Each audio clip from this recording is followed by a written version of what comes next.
Yeah, so the question I sensed when I was reading that question, I had a sense that it was asking about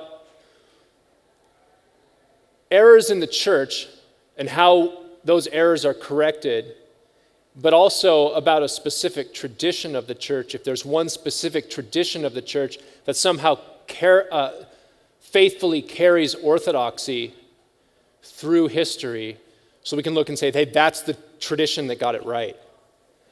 And I tend to think about that question, the question of orthodoxy and tradition, from a Reformed perspective. And one of the sayings of the Reformation was semper reformandum, or the church always reforming.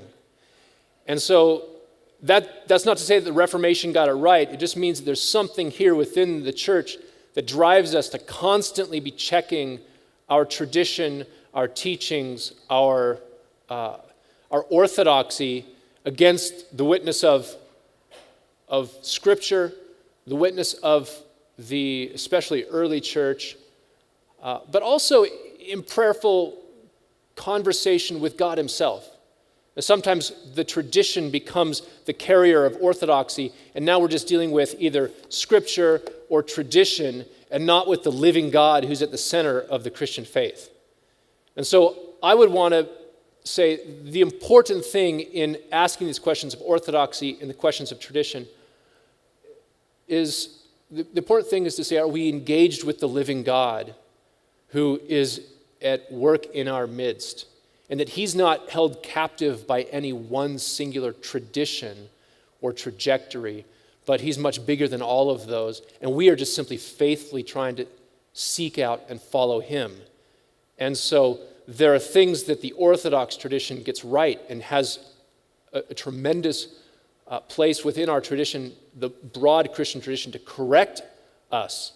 They have they point us to theological traditions that have been forgotten in the West, but preserved in the East that we need to hear from. At the same time, things happen in the West, in the Western tradition, that needs to correct aspects of the Eastern tradition.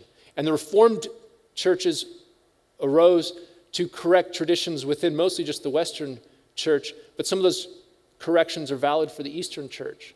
But I think there needs to be a continuing healthy dialogue amongst all the traditions to drive us more to an engagement with the living God to whom we all hopefully faithfully bear witness to. So that would be how I would go about addressing that, bringing in the actual living God into that sort of equation and that question, and to say that's primarily who all the traditions of the Christian churches are engaged with.